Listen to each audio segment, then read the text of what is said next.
How's it going, everybody? Welcome back to that car vlog channel. If you don't already know, my name is Andy, and this is one of the last things to come from General Motors out of the Pontiac division right before they killed it off after the recession of the 2000s. This is a 2008 Pontiac Solstice. Production of the Pontiac Solstice began in the second half of 2005 for the 2006 model year. Produced for model years 2006 through 2010, alongside its, in my opinion, better looking cousin, the Saturn Sky, in GM's Wilmington, Delaware plant, the Solstice was Pontiac's first two-seat sports car, or maybe we should say sporty car, that Pontiac had produced since the discontinuation of the Fiero in 1988. In today's video, we're going to take a trip back to the 2000s and take a look at this really neat car produced by General Motors in that time. But first, before we continue, I do need to thank the folks at West Chevrolet here in Alcoa, Tennessee for allowing me to use this Solstice for today's review. Once you're done watching this video, make sure you check the description below for a link to the website where you can check out their amazing inventory. Once again, thanks to these amazing people for allowing me to use this car today, and let's get to it. So let's start this tour the way we usually do here on the outside of the car, and just starting here at the nose, take a look at this thing. It's actually a pretty nice looking, somewhat cute, sporty little car. So coming a little closer, you can see the Pontiac badge right there underneath the hood. These two grills right here that I guess you could almost call kidney grills, but we don't do that because this is not a BMW. Got your headlights up here, kind of on top of the hood, kind of in these little pods, I'd call them. They kind of look neat, kind of like eyes maybe. And down here, you got your combination turn signal and fog lights. As we walk around the side, you do have these 18-inch 5-spoke wheels. These are actually pretty decent looking wheels, not chrome. They are these alloys, and they are alloy colored, but they still look pretty nice.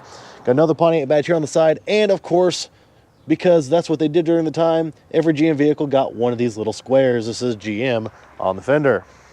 Little bitty mirrors, but thankfully it's a little bitty car. Not a long car at all. Stepping back at this thing, I mean, there's not much room at all behind the two seats. As we walk around the back, you do have a trunk you can put stuff in. We'll talk about that here in a minute. That is kind of interesting how that works. You got the taillights that kind of are reminiscent of the headlights, with the kind of up on top, like little frog eyes or whatever. Kind of neat design that right there. And of course, you got your reverse lights with reflectors down below, center mounted stoplight, of course, and your antennas hanging out right here on the trunk lid. As we walk around the other side, like I said, it is a good looking car. It's definitely not ugly. It is kind of cute, you could possibly call it.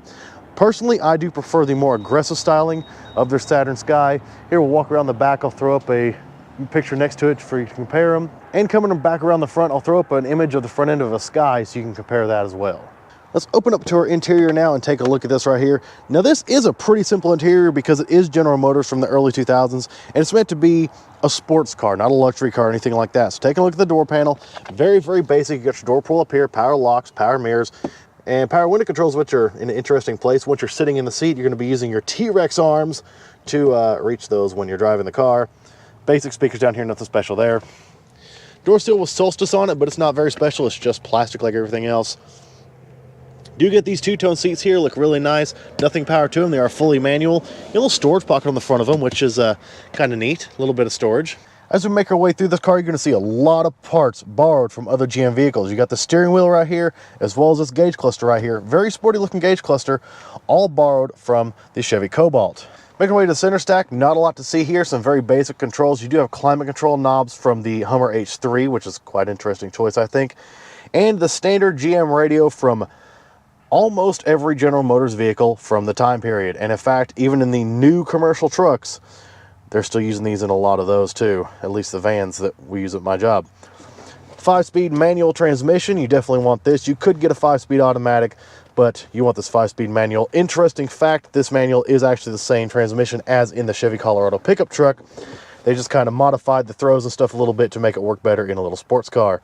12-volt round charger right here. Remember, this is 2008, so there's no USBs. This looks like a little add-on cover over this center armrest area right here. I'll throw that aside so you can see the raw materials. This interior is cheap. Remember, it's General Motors from the 2000s. Of course, you got a handbrake right here because it's from the 2000s, not any of this modern stuff with a power one. A little bit of grab handle right here for your passengers when you get crazy out there around the turns. And now let's turn backwards towards the back wall of the car, because back here you've got two cup holders. That's a great place for those. I'm sure that works nicely. Hang on, let's see something here. Shifting gears, and yep, see, I shift gears and my arm hits the cup holders. Yeah, don't like that. But I guess that's the only place they had for them. And above that, you have this little storage compartment right here. Interesting how that works. Push right here, that thing pops out, and this is in real time. And turn that, and it opens up, and you get a little bit more storage right there. Not a lot. Once you close it up, push it back in, and it's all closed up. Over here on the passenger side, you do have a glove box, although it is not very big at all, but it's a small car, so small glove box is acceptable. Looking down here, there is another cup holder for your passenger right here. Push right here, and this pops out, and I don't know, something doesn't look right. Is this thing broken? Or is this the whole cup holder? Somebody who knows, please tell me. It just doesn't look right to me. Now, taking a look at seating position in this car. Now, if you're someone like me who's pretty much, we'll say 6 foot tall, very average height individual, here's what you got with the top up. Headroom, you have a ½ inch, maybe. ½ inch to an inch of headroom with the top up. It's a small car, so it's kind of to be expected. You do have kind of a tight situation right here. It's not claustrophobic, it's not where it's going to hurt, but it's definitely a little bit tighter than a tall person would like. And as you can see, this leg is bent when it's on the dead pedal. Yeah, you cannot stretch your legs out completely straight at all in this car. For someone like me, that could possibly be a problem. My knees hate me. All right, here's the part where I want to get into the trunk, the cargo area. But how is that done? Well, the only way I can see to get in there is with the key fob. If there's another way that I haven't seen, please, dear God, somebody comment and tell me, because I cannot find it. Anyway, very basic GM key fob. You got a button here for the trunk. Push and hold that. And you see the buttresses on the convertible top pop up, and the trunk lid pops open, and that opens towards the back of the car because, of course, this is a convertible. Let me get this extra crap out of here. Hang on a second. And it looks like a previous owner must have liked the floor mats out of the sky better, because there were some of those in there. That's kind of funny. And with that trunk lid open, here's the space you have. Now, of course, this space is going to be drastically reduced if you do put the top down. I'll show you that in a second. But you got a decent amount of space right here, right there around this hump right here, which I can only assume is, I don't know, gas tank suspension, something. Interesting piece back here. Looks like you have, oh, is this a tire inflator kit? It sure is, because a car like this is not going to come with a spare tire. But as you can see, federal regulators decided it is still big enough to require the emergency get out of the car latch. All right, now let's talk about operating the convertible top. It is not powered, it's fully manual. So first thing we're gonna do is come in here to the interior of the car, and you're gonna see one central latch right here above the windshield. We're gonna pull on that latch all the way. And then we're gonna get out of the car, push and hold the button again. There goes the buttresses, and the trunk lid is open. Raise that up. So we're gonna grab the top, pop each corner out of the windshield frame. You have to do that on both sides. And then you're gonna just kind of push this top back and all the way down. Give it a nice push down there. And you can see there is some space back here behind the top. You can get some bags in here, small bags, but you're definitely gonna wanna get those in there before you put the top down. I mean, you could very easily kind of just move the top a little bit to get to things, but yeah, that's less convenient. Just take the lid here, and you gotta close it down kind of hard. And now you're in full convertible mode. And I gotta say, let's go ahead and close these doors up, and we'll step back and see it's actually a pretty decent looking car in convertible mode. It's a sporty looking roadster. I mean, it really is nice. Like I said, I prefer the look of the Saturn Sky, but it doesn't look bad at all. It looks like a little fun car. But now it's time to put the top up. Operation is, I mean, relatively simple, all things considered. We're gonna hit the button again to pop the trunk lid open. Pull that up, and I'm gonna try to do all this one-handed instead of putting it on a tripod, because I might be an idiot. Pick up on the top right here. You're gonna pull this thing up, and I guess doing it one-handed showcases how easy it is to operate. Pull it all the way to the windshield frame, and you are gonna have to push in on each corner to pop that into place on the windshield frame. It just pushes right in, no problem. Go ahead while you're at it, sit down aside, pull the latch here to latch that thing down. Take your trunk lid, close it down. Remember, close it kind of hard. And then just click both of your buttresses back into place. And your top is back up. Now I need to put that stuff back in. So your biggest downside to cargo is every time you need to get anything in or out of the trunk, you do need to pop it with a remote and then close it back and pop both buttresses back into place if you're going top up mode. So yeah, this could be a bit more convenient to operate, but it could certainly be worse. All right, let's talk about powertrain. In order to do that, we're gonna get up underneath of this front hinged hood on your Pontiac Solstice / Saturn Sky. And under the hood of your base Solstice, you get this right here. This is the 2.4 liter naturally aspirated Ecotec 4-cylinder engine. This is the engine General Motors would have used in the 06 to 07 Cobalt SS. Obviously, some other Cobalt SS has got a better turbocharged engine, but this is the one you have here. 2.4 liter Ecotec 4-cylinder, 177 horsepower, 166 pound-feet of torque. Mated once again to either a 5-speed auto or manual. This one manual. I do not have 0 to 60 times for the base car like this one. However, you could have also gotten a Solstice GXP, which in the Saturn Sky form would have been the Saturn Sky Redline. This would have had a turbocharged 2-liter 4-cylinder engine producing 260 horsepower, 260 pound-feet of torque, 0 to 60 in about 5.5. But you could have also chosen a dealer-installed power bump option that would have gotten you 290 horsepower, 310 pound-feet of torque. All right, I think it's high time we take this thing for a drive.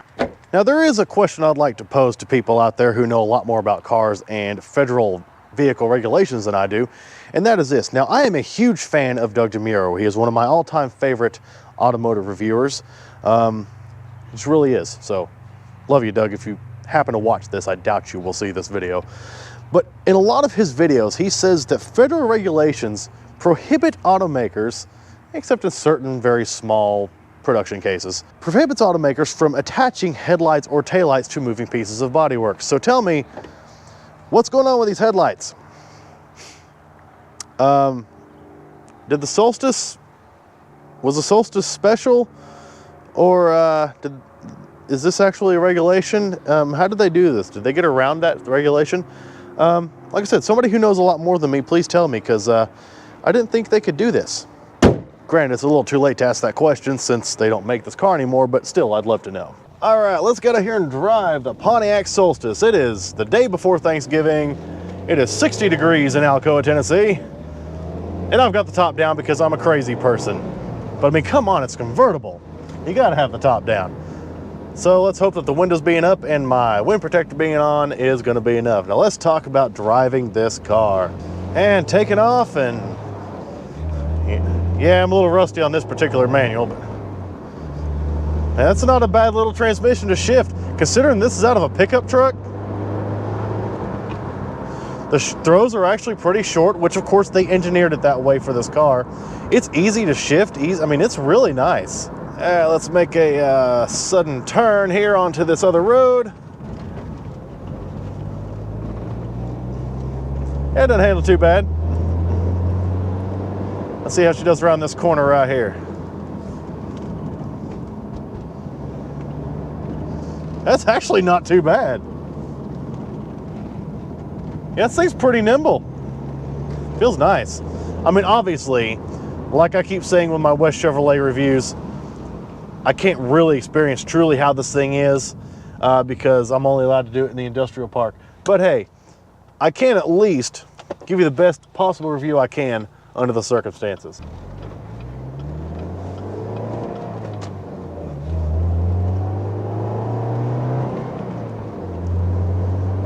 There we go. I'm getting a feel for that clutch now. That's nice. Yeah, this thing is nice. That wind's a little cold at 60 degrees, that's for sure. Now, this thing does give you a little bit of body roll. This is not the GXP or the Saturn Sky Redline, so you're gonna get a little bit of body roll in this thing. If you want better handling and more power, you definitely want to go with the GXP. Not only is it going to get you more power, it's going to get you a slightly better suspension, and it's going to get you some things that are options on a car like this standard, which, you know, things like StabiliTrak, stability control, ABS, things like that, which are, you know, standard on everything now, were still optional in 2008. Ride, it's a little harsh, but it's a sports car. What do you expect? Behind a Honda Del Sol here.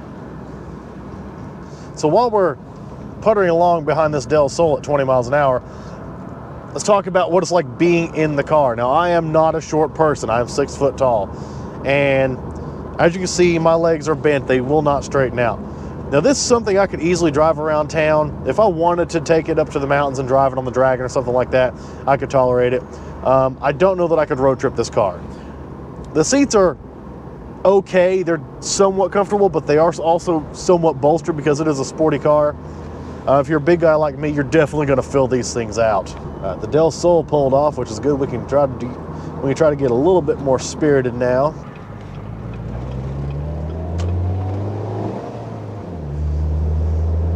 I'm a little quick on that shift there. Yeah, so I don't think you're going to be speed shifting in this one.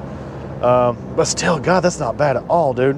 Now, if you're wondering about visibility in a car like the Solstice, it's obviously amazing with the top down. With the top up, obviously it's a bit more restricted, and with all this crap in the windshield, it's definitely restricted. As far as your rearward visibility, you do get a very small rear window. Good thing is, though, the rear of the car is 4 feet long, so really visibility is not an issue out the back. It's fine. It's a little bit hindered because of the buttresses on the top, but like I said, it's fine. For 2008 standards, it's fine. And I really like the way this thing drives. And it's not the fastest thing in the world because it isn't the GXP, but I mean, it's decent. It's fun. And that's something you'll get out of this thing. Cheap fun that you're not going to be able to easily get into trouble with. Now, these things, when they were new, started right around $20,000. You could spend an extra $3,200, $3,400, something like that, and get the GXP version, if I'm remembering my figures correctly. But this is nice. You know, but this is nice. No, 177 horsepower is not a lot of power, and this thing does weigh 2,800 pounds. But even so, it's not bad. Now, I know I'm going to get a lot of crap about how I'm testing a sports car in an industrial park. Got plenty of that in my Porsche Cayman video. Oh well, I guess. It is what it is. But what I can try to do is take this experience and imagine what it'd be like to get it on an actual mountain road. And I got to say, I like this thing. I like how this thing drives. And it's not something that's going to break the bank either. Like I said, cheap fun. It started at $20,000 back in the 2000s. This one here is priced at about $13,000. So, and it's got 59,000 miles on it. We'll say 60,000. So cheap fun if you're not looking to get into trouble. I don't see how you can beat that. All right, one more handling test here right now. This 90-degree turn in the park, doing about 30, and I mean, yeah, it handles okay. Like I said, it's got a little bit of body roll because it's not the GXP. But still, yeah, this thing's fun. I can't not stress how fun this car is for not a lot of money, and you won't send yourself to jail. Now, like I said before, this car's cousin was the Saturn Sky, and of course the cousin to the GXP, the Saturn Sky Redline. Now those, like I said, got you a bit more power, actually a decent amount more power, and of course, a bit better handling as well. Now, I read that the Saturn Sky was almost 4 inches longer than the Solstice variant, but pretty much the same car. I personally like the styling of the Saturn Sky better. So there you have two different choices. You can get the same car, choose the style that you like better. It does come with an automatic, which I'm sure is probably pretty fun, might even offer slightly faster 0 to 60s. But if you can drive a manual and you can find one for sale, I recommend getting the manual. Because I tell you what, for a pickup truck transmission adapted to a small sports car,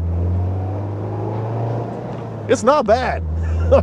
In fact, any horrible transmission action you see might just be me. It really is pretty nice. And a lot of people that have reviewed these cars over the years have said that for a pickup truck transmission adapted to a small sports car, it's pretty good. All right, much as I don't want to, let's take this thing back and wrap up this review. All right, y'all, so there you have it. There's the full review of the Pontiac Solstice / Saturn Sky. Like I said, this thing is really neat. This is a fun little car to drive. Styling may not be for everybody, but hey, you got two different styles to choose from. Get the Solstice or get the Saturn Sky. Either way, get the manual.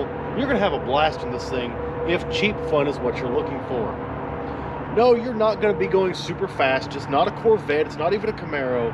But still, it's pretty nice. Yes, it could be roomier. Tall guys might have a slight challenge. But if you're looking for a little bitty car just to whip around on the tail of the Dragon, it may just be worth it.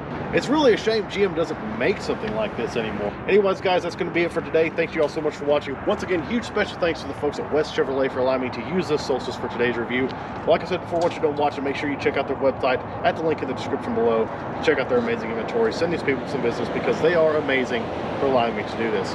Once again, if you like what you see, make sure to subscribe to the channel, and I will catch you guys in the next one.